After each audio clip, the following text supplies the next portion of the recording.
अब देखिए जगत गुरु तत्वदर्शी संत रामपाल जी महाराज के मंगल प्रवचन। तो श्री कृष्ण जी को वासुदेव हम माना करते थे। श्री कृष्ण वासुदेव नहीं थे, उनके पिताजी का नाम था वासुदेव और वेदों से लिखा हुआ था। लेकिन वासुदेव का जो डेफिनेशन है वो है कि सब के ऊपर जिसका वास हो वो प्रभु। तो अब जो प्रसंग हम आपको सुनाने जा रहे हैं कि अब तीन पुरुष, तो ये हो गए सरपुरुष, अक्षर पुरुष और परम अक्षर पुरुष। सरब्रह्म, अक्षर ब्रह्म और परम अक्षर ब्रह्म। परम अक्षर ब्रह्म को हम कहते हैं कंप्लीट गॉड, पूर्ण परमात्मा, सबका क्रिएटर, सबका उत्पत्ति करता। हम उसको सत्य पुरुष भी कहते हैं। अन्य जो भगवान है वो नाशवान है। इस परम अक्षर ब्रह्म को छोड़कर सबकी जन्म मृत्यु होती है। उनके अंतर्गत जितने प्राणी हैं उनकी भी जन्म मृत्यु होती है। अब जिस लोक में हम रह रहे हैं ये महा दुखदाई लोक है। यहाँ जन्म मृत्यु सदा बनी रहेगी और पुण्य से अच्छे पोस्ट प्राप्त हो जाएंगे, पाप से पशु पक्षी बन जाओगे और 84 लाख जन्म मरण का ये चक्र सदा बना रहेगा। जब तक हम उस परम अक्षर ब्रह्म की भक्ति, उनके द्वारा बताए गए कंप्लीट स्पिरिचुअल नॉलेज, संपूर्ण अध्यात्म ज्ञान, तत्व ज्ञान के आधार से नहीं करेंगे तो उसके लिए क्या बताया है? मन तू चल रे सुख के सागर, जहां शब्द सिंधु रत्नागर। मन तू चल रे सुख के सागर, जहां शब्द सिंधु रत्नागर। आपको सबसे पहले सुख सागर की डेफिनेशन बताते हैं, परिभाषा बताते हैं। सुख सागर किसे कहते हैं? शंखों लहर मेर की उपज, कहर नहीं जा कोई। दास गरीब अचल अविनाशी, सुख का सागर सोई। शंखों लहर मेहर की उपज, कहर नहीं जा कोई। दास गरीब अचल अविनाशी, सुख का सागर सोई। जहाँ शंखों लहर मेहर की उपजे और कहर नहीं जहाँ कोई। दास गरीब अचल अविनाशी, सुख का सागर सोई। आदरणीय गरीबदास साहिब जी गांव छुड़ाने जिला झज्जर हरियाणा हुए हैं। इनको वो हमारे पिता मिले थे आकर, वो परमात्मा आए थे, उस दृढ़ भक्त को मिले थे। एक जाट थे, किसान थे, 1400 एकड़ जमीन थी। कोई मांगने खाने वाले, कोई भिखारी नहीं थे या कोई रोजी रोटी के लिए कथा सुनाने वाले नहीं थे। ये खुद समर्थ थे, संपन्न थे। और उनको आकर परमात्मा 10 वर्ष की उम्र में मिले, सचखंड लेकर गए, जहां मालिक रहते हैं, जहां हम रहा करते थे पहले। हम यहाँ काला पानी आगे वहां गलती करके, अब हमें वापस ले जाया जा रहा है सुधार करके। आपकी अपनी वृत्ति सुधारो, यहाँ के लोक की इच्छा हटाओ और फिर वहां चलेंगे जहां हम सदा सुखी रहेंगे। यहां से तो जाना पड़ेगा, चाहे कोई खरबपति है और ये भी पता नहीं कब छूट जाए जीवन। यहाँ की वस्तु की आशा करे, है तेरा धिक्कार है। अज्ञान भरा हमारे अंदर, बगैर ज्ञान के हम यहीं फंसे बैठे रहे। अब परमात्मा यहाँ बताते हैं कि क्या मांगू कुछ थिर न रहाई, और देखत नैन चला जग जाई। 1 लख पूत 1.25 लाख नाती, उस रावण के आज दीवा नवाती। फिर बताते हैं कि कहे कबीर अंत की बारी, जैसे हाथ झाड़ कर चला जुआरी। अब परमात्मा कहते हैं क्या मांगोगे तुम यहाँ पर, क्या मांगोगे? जैसे संतान नहीं, एक पुत्र मांग लोगे, चलो वो भी दे दूंगा। कोई निर्धन है, धन मांग लोगे। क्या एक कोठी एक कार मांग लोगे, वो तो कोई बात बड़ी नहीं। फिर इस तो बन गया क्या? क्या बताते हैं कि 1 लाख पुत्र थे रावण के।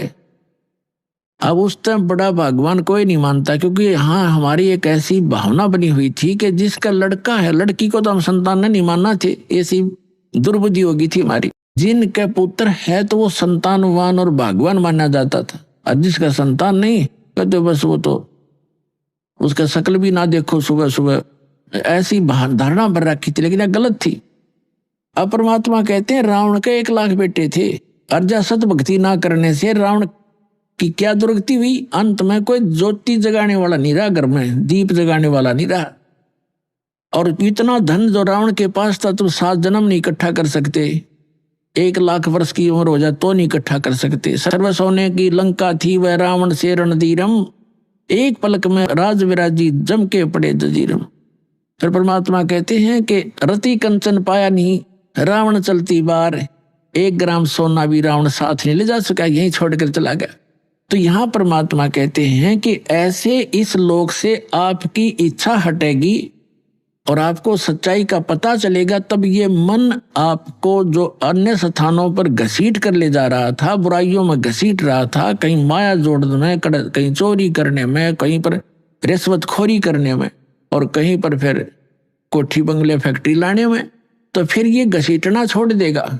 इसको ज्ञान हो जाएगा, ये आत्मा प्रबल हो जाएगी, इसको धिक्कारण लग जाएगी, फिर ये इसके साथ हो जाएगा। फिर इसकी स्पीड बना दी जाएगी भक्ति में, दान में। फिर ये इतनी ही स्पीड से इस साइड में लगेगा और इसी स्पीड से फिर हम पार होंगे। जैसे घसीट कर हमें नरक में ले जाने की सब क्रियाएं स्पीड से करवा रहा था, फिर सतलोक ले जाने की क्रियाएं यही मन फिर उसी स्पीड से करवाएगा।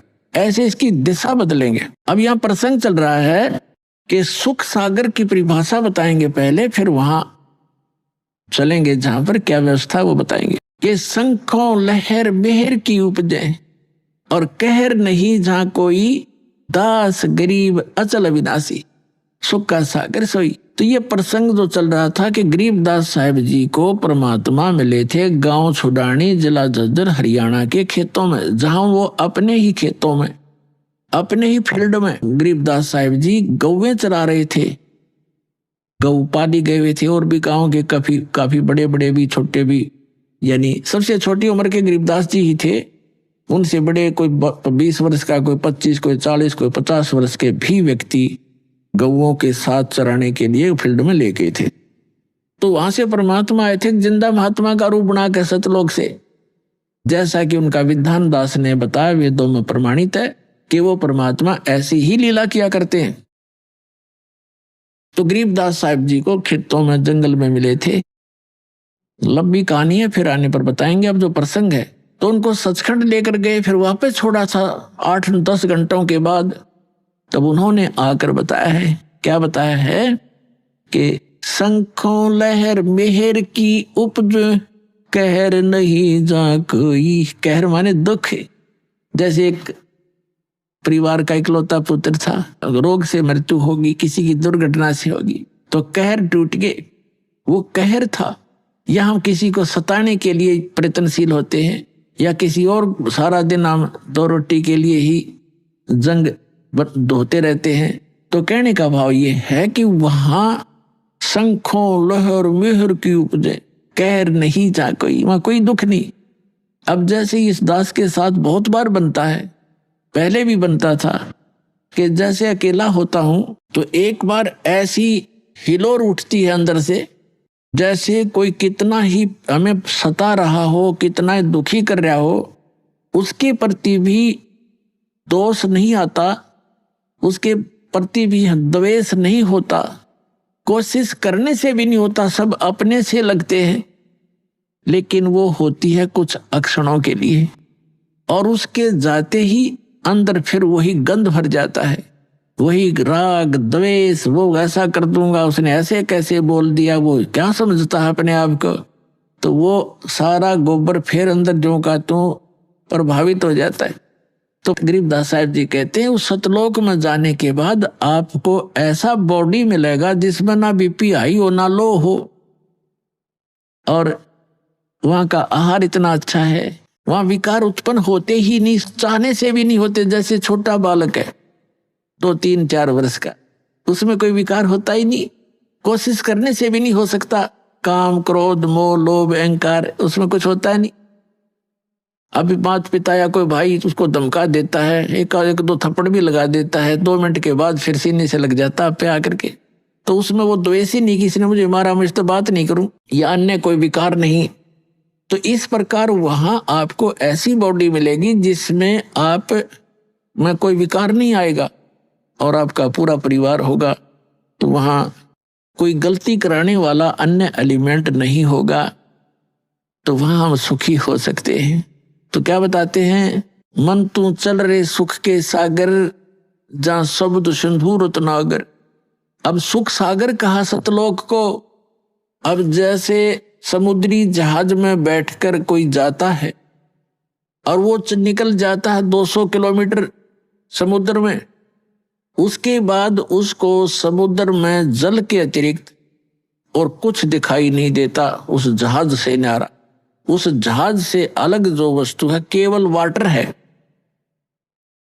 और जहां तक नजर जाती है कोई दिनों तक चलते रहते हैं।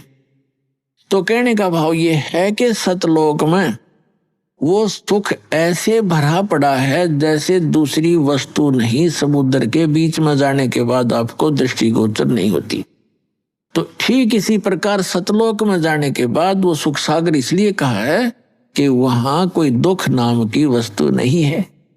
तो इसलिए ऐसे स्थान को हमारा विश्वास ना होता कि सचमुच कोई स्थान ऐसा है, क्योंकि हमने सुना नहीं कभी।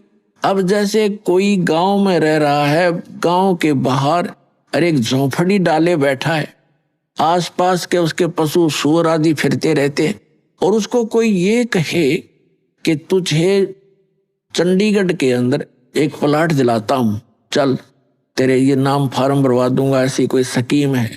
यदि उसको विश्वास हो तुरंत कहेगा भरवाओ जी, अभी भरवाओ, और फटाफट वहां जा बैठेगा झोपड़ी छोड़ के। तो अब जब हमें वो विश्वास होगा कि वहां ऐसा स्थान है, तो फिर हम इस झोपड़ी न छोड़ांगे, चाहे यहाँ 6 मंजिल की कोठी हो। उस स्थान के सुख के बराबर या वह झोपड़ी है जो बाहर जहां सूअर घूमते रहते हैं। लेकिन हमने अब यही उत्तम है, कोई विकल्प नहीं। और ये झोपड़ी जो है कितनी बड़ी कोठी है, कल मृत्यु हो जाएगी। सत साधना नहीं की तो कुछ दिनों के बाद वहीं गधा बनकर कुत्ता बनकर कुट्ठी के बाहर ही घूम रहा होगा, उसमें प्रवेश करने के लिए उसको अलाउड नहीं होगा। तो ये दुख दिखेंगे आपको, तब आपका मन हटेगा, तब ये मन जीता जाएगा, मन जीती हो जाओगे, आप यहाँ की बकवादों को नहीं चाहोगे।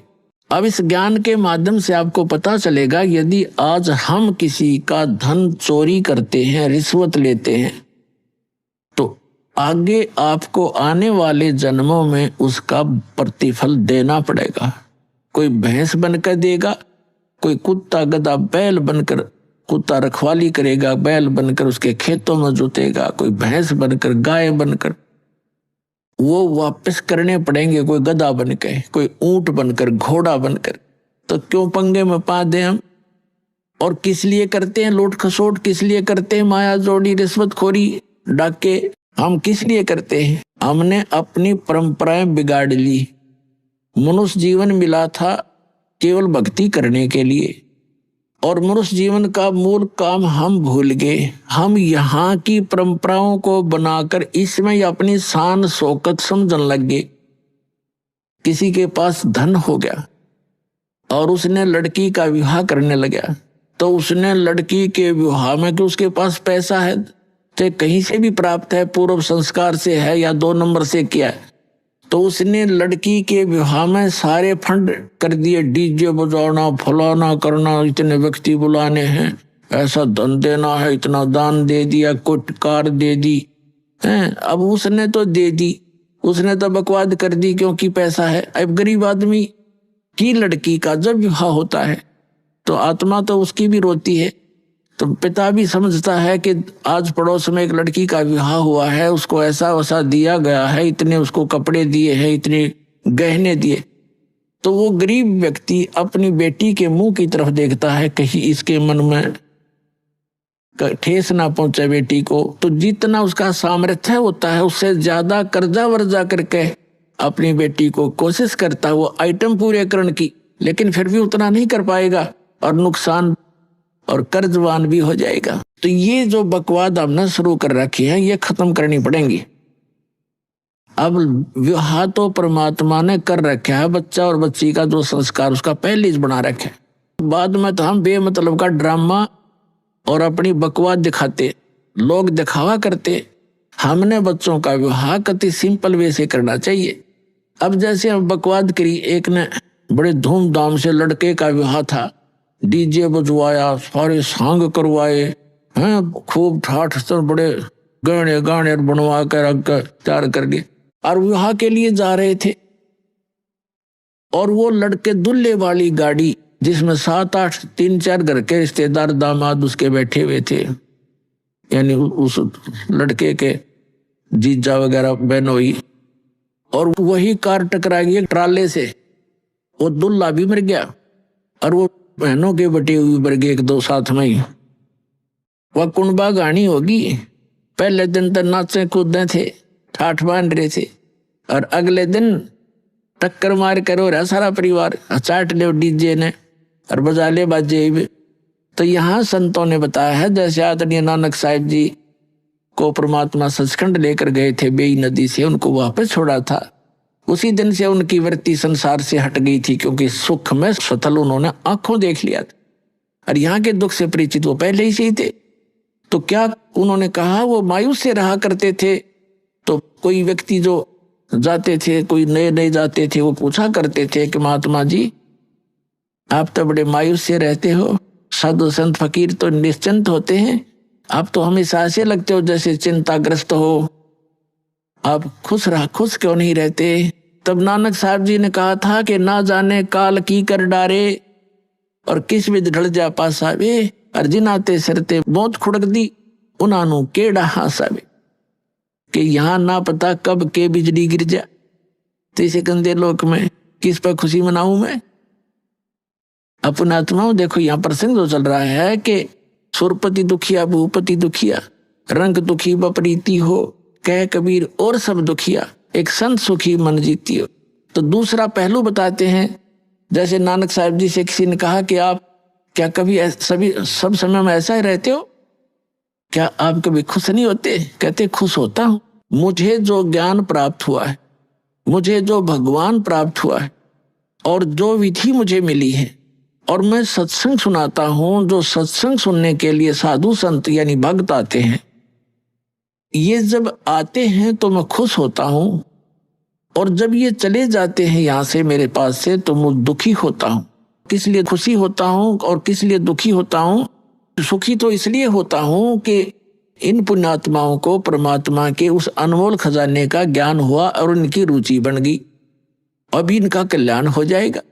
और जब ये यहाँ से जाते हैं संसार में, तो चिंता मुझे ये बन जाती है कि वहाँ असंख्य व्यक्ति हैं और हजारों की संख्या में गुमराह करने वाले संत भक्त हैं, और कहीं ऐसा ना हो ये बच्चे उन भ्रमित ज्ञान से परिचित संत भक्त से संपर्क में आकर रास्ता ना छोड़ जाए। और जब ये सारे के सारे वापस आ जाते हैं तो मुझे मेरी खुशी का ठिकाना नहीं रहता कि मेरी फसल में कीड़ा लगा नहीं। तो क्या बताते हैं कि साध मिले सड़ साधी होंदी और विछड़ जा दिलगिरी वे, अख दे नानक सुनो जहाना, ये मुश्किल हाल फकीरी वे।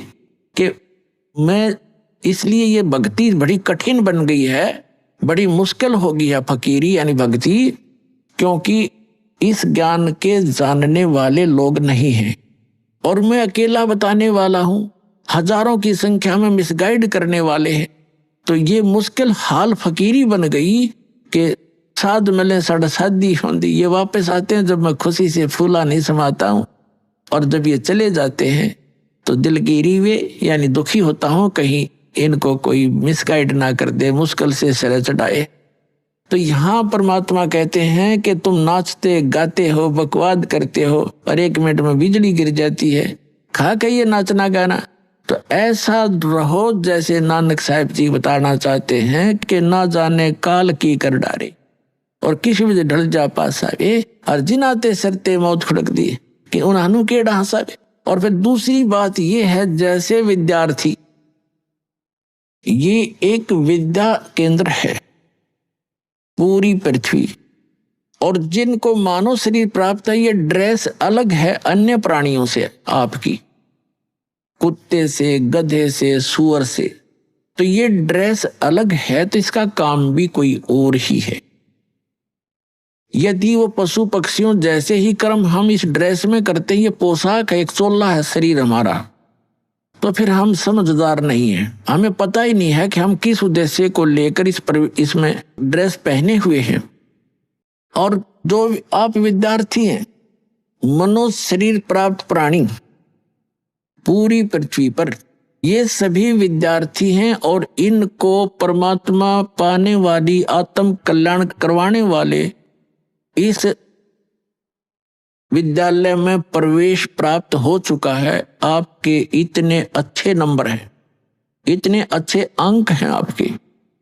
और जो बच्चा जिस भी ट्रेनिंग में प्रवेश किए हुए है और उस ट्रेनिंग को करता नहीं, विद्यालय के समय को विद्यार्थी जीवन में वो सिनेमा देखता है, शराब पीता है, बढ़िया भोजन खाता है और जो काम है उसको भूल गया, वो कर नहीं रहा है, तो वो बच्चा बाद में पछताता है। जैसे एक समय ये दास हरियाणा सरकार के अंदर जूनियर इंजीनियर सिविल के अंदर कार्यरत था। तो जहां हमारा कंस्ट्रक्शन वर्क चल रहा था, वहां पर रोड का भी कंस्ट्रक्शन वर्क चल रहा था, रोड का, सड़क का। तो सड़क के ऊपर एक व्यक्ति का काम कर रहा था, उसके बच्चे वही मिट्टी में, जैसे मजदूरों के बच्चे वहीं रहते हैं साथ में। और वहां पर एक एक्सीडेंट आ गया, उसी रोड का एक्सीडेंट।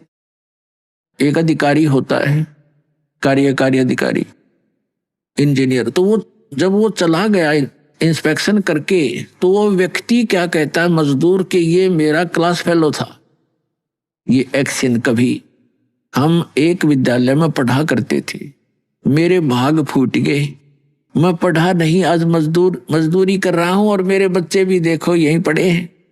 और ये पढ़ गया, समय का सदुपयोग कर गया, आज देखो कारों में चलता है, इसके बच्चे पंखों के नीचे कोठियों में लेटे हुए हैं। अब वो रो रहा था इस बात को याद करके। तो यहाँ परमात्मा आपको याद दिलाना चाहते हैं कि उस समय आप रोगे, पछताओगे। जब ये समय हाथ से छूट जाएगा मनुष्य जीवन का, तो इसी तरह पछताओगे।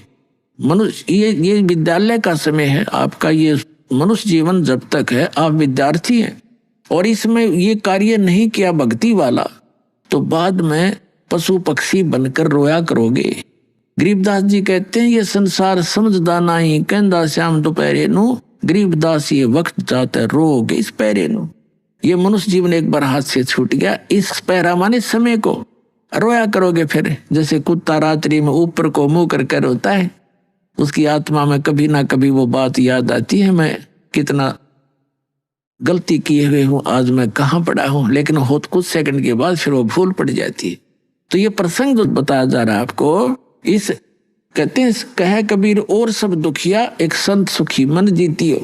अब आपने ये उद्देश्य बनाना पड़ेगा कि हम विद्यार्थी हैं, मनुष्य जीवन प्राप्त प्राणी, चाहे स्त्री का है चाहे पुरुष का, ये मानव शरीर कहा जाता है।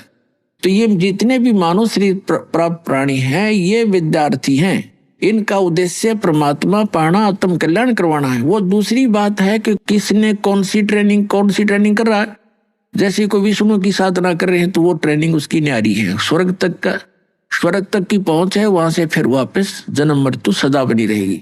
ऐसे ही कोई शंकर जी की पूजा करता है तो वो भी वो ट्रेनिंग अलग है, उसका लाभ अलग है, भिन्न है। कोई ब्रह्म तक की साधना करता है, वो ब्रह्म की ट्रेनिंग कर रहा है, वहां जाने की, ब्रह्म लोक में चला जाएगा, पुण्य समाप्त करके फिर वापस आएगा। गीता अध्याय नंबर 8 के श्लोक नंबर 16 में प्रमाण है कि ब्रह्म लोक पर्यंत भी सभी प्राणी पुनरावृत्ति में, वहां गए हुए भी जन्म मृत्यु में ही रहेंगे।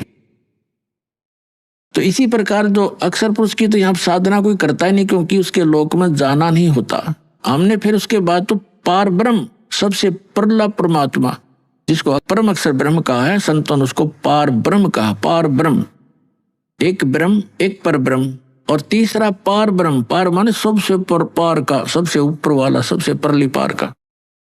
तो हमने साधना उस पार ब्रह्म की करनी है, परम अक्षर ब्रह्म की करनी है, पर ब्रह्म की नहीं करनी। ना ब्रह्म की प्राप्ति का उद्देश्य नहीं रखना। साधना अलग चीज होती है, लेकिन प्राप्ति का टारगेट हमने सतलोक का बनाना है, सचखंड में जाने का, जहां जाने के बाद लौटकर फिर संसार में नहीं आते।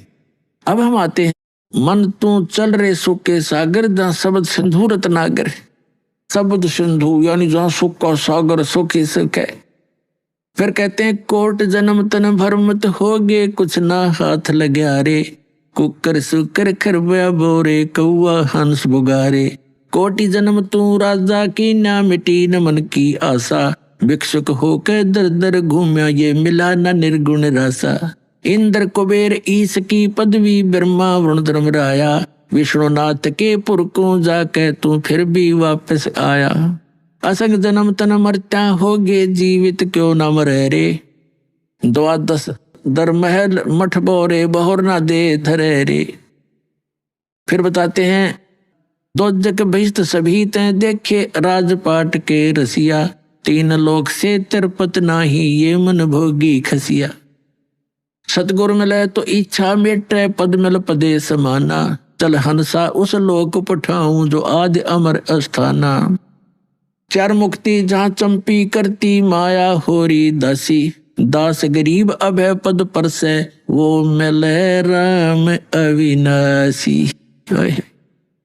गरीबदास साहिब जी ने परमात्मा को देखा, परमात्मा से प्राप्त स्पिरिचुअल कंप्लीट स्पिरिचुअल नॉलेज, वो संपूर्ण अध्यात्म ज्ञान के आधार से क्या बताया है कि कोट जन्म तन भरमत हो गए, करोड़ जन्म हो गए, जन्म और मृत्यु प्राप्त करते ने, लेकिन तेरी चलो चलो नहीं मिटी, स्थाई स्थान नहीं मिला जहां जाने के बाद साधक फिर लौटकर कभी संसार में नहीं आते, वो स्थान नहीं मिला। कोटि जन्म तो भरमत हो गए कुछ ना हाथ लग्या रे, और कुकर कुत्ता सुकर सुअर खरगदा, कुकर सुकर खरबा बोरे कौवा हंस बुगारे। और कोटि जन्म तू राजा की न मिटी न मन की आशा, और भिक्षुकों के दर दर घूम्या ये मिला ना निर्गुण रासा। अब ये मार्ग ना मिलने से आप करोड़ जन्म राजा भी रह लिए, और ऐसे भी साधक रहे हो कि घर त्याग कर जंगल में वन में जा बैठे, भूख लगी नगरी में आए, थोड़ा बहुत आहार मांग ले गए, रोटी, उसी रोटी को सुखा दिया, जंगल में रख लेते थे, ऐसे सूख जाती थी, उनको अगले दिन भेकर खाते थे, दो दो तीन तीन दिन उनको भेकर खा कर अपना टाइम पास करते थे, थोड़ा सा आहार करते रहते। लेकिन साधना सतना होने से उनके आधार से क्या बना, इंद्र कुबेर ईश की पदवी ब्रह्मा वरुण धर्मराया, विष्णुनाथ के पुर को जाके फिर भी वापस आया। उन साधनाओं से इंद्र की पदवी भी प्राप्त कर ली, स्वर्ग के राजा भी बन गए, कुबेर भी धन के देवता वित्त मंत्री भी बन गए, और ईश ब्रह्मा विष्णु महेश तक की पदवी भी तुमने प्राप्त कर ली, क्योंकि ब्रह्मा विष्णु महेश की भी जन्म मृत्यु होती है, अभी आपको प्रमाणित कर दिया। इंद्र कुबेर ईश की पदवी ब्रह्मा वरुण धर्मराया, और विष्णुनाथ के पुर को जाके फिर भी वापस है। असंग जन्म तो मरता होगे जीवित क्यों ना मरे। अब यहां बताया कि मिला ना निर्गुण रासा, तुझे ये सत साधना ना मिली, ये मार्ग नहीं मिला सही भक्ति का। क्या बताते हैं, सुखदेव ने 84 भुगती बना पजावे खरवो, तेरी क्या बुनियाद पुरानी तू बंडा पंथ पकड़वो। सुखदेव जैसे ऋषि ने भी ये मार्ग ना मिलने से गधे की योनि पाई, और पजावे के ऊपर उसने ईंटें ढोई। कहते सुखदेव ने 84 भुगती बना पजावे खरवो, तेरी क्या बुनियाद पुरानी तू पेंडा पंथ पकड़वो। तेरी क्या औकात है भोले आत्मा, तो वो पेंडा माने रास्ता, मार्ग भक्ति का, वो यथार्थ भक्ति मार्ग ग्रहण कर पकड़। फिर बताते हैं असंग जन्म तन मरता होगे जीवित क्यों न मरे रे, द्वादश दर मद महल मठ बोरे बहुर न दे धर रे। गीता अध्याय नंबर 15 के श्लोक नंबर 4 में कहा है कि उस तत्व ज्ञान की प्राप्ति के पश्चात परमेश्वर के उस परम पद की खोज करनी चाहिए, जहां जाने के बाद साधक फिर लौटकर कभी संसार में नहीं आते। तो यहां बताते हैं कि असंग जन्म तन मरत्या हो गए जीवित क्यों ना मरे रे। अब जैसे पुणात्माओं जीवित मरना है, इच्छाओं को घटाना है। एक तो ये ज्ञान से घटेंगी, ज्ञान के बिना मर्यादा बेशक बनाकर बैठ जाओ ये नहीं बनती, ज्ञान से समाप्त होंगी। जैसे आप कोठी बना रहे हो, सारा जीवन ला दिया कोठी बनाने में, और कल मृत्यु होगी और कोठी रहेगी यहीं।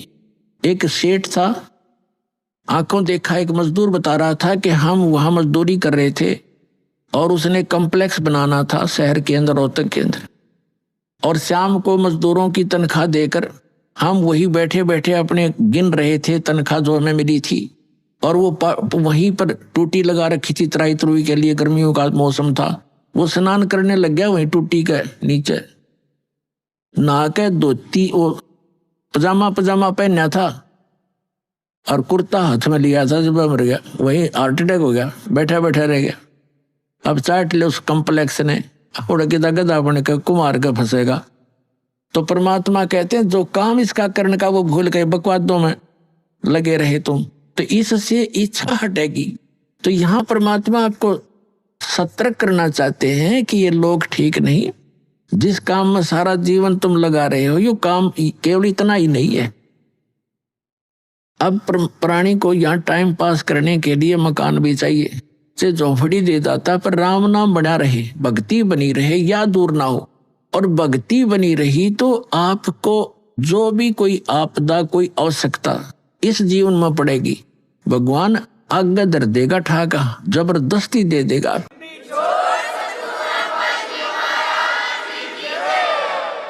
अब परमात्मा कहते हैं कल्पे कारण कौन है कर सेवा निकाम। सेवा माने पूजा, के निष्काम भाव से भक्ति कर और मन इच्छा फल देऊंगा जब पड़े मेरे तक काम। जब तुझे मेरे सतर का काम होगा, तेरे प्राप्ति आओगी, मुझे नहीं दिखती। जैसे परमात्मा के हमने एक भूमिका करके दिखाई है, जुलाहे का काम करके झोपड़ी में रह करके, और दुष्ट लोगों ने झूठी अफवाह फैला दी, झूठे पत्र लिख दिए थे कि कबीर साहब भंडारा करेंगे, 18 लाख व्यक्ति आगे भंडारा खाने के लिए, और साथ में ये भी लिख दिया पर्चियों पर, चिट्ठियों पर, कि प्रत्येक भोजन के बाद सबको एक दोहर देगा। बहुत अच्छा कंबल होता था, कंबल टाइप दोहर, कंबल नहीं होते थे बल्कि दोहर ही ज्यादा प्रचलित थी उसमें, बहुत सुंदर महंगी। और एक असरपी, एक सोने की मोहर, आज तो 30,000 का होता है 10 ग्राम सोना, वो एक मोहर इतनी होती है 10 ग्राम की, कि वो दक्षिणा देगा। इस लालच में सारे तो आगे पृथ्वी के जितने साधु संत थे, नकली असली, और परमात्मा एक झोपड़ी में बैठे, शाम का भोजन है तो सुबह का अन्न नहीं होता, ऐसी स्थिति में 18 लाख व्यक्ति आगे। तो कहते हैं एक लीला की दाता ने वो स्वयं ही हमारे को दृढ़ता लाने के लिए कि तुम भक्ति करना चाहो तो मैं बताऊं ऐसे करते रहो, और तुम्हारे ऊपर कोई भी ऐसी कोई दिक्कत आएगी किसी भी सतर की, तो मैं आगे खड़ा पाऊंगा। तो यहाँ परमात्मा ने दूसरा रूप बनाया कि 100 बंजारे का, और सतलोक में गए भगवान, वहां से 9 लाख बैलों के ऊपर, पहले बैलों के ऊपर ही ट्रांसपोर्टेशन होता था, ट्रांसपोर्ट का काम, गाड़ियां भी नहीं थी, जंगलों में से चलना होता था, बैलों के ऊपर जैसे गधे का बोरा होता है ऐसे डाला करते थे। तो उसमें कोई खांड भर ले जाता है, कोई बाजरा, कोई ज्वार, एक मंडी से दूसरी मंडी में ले जाते थे।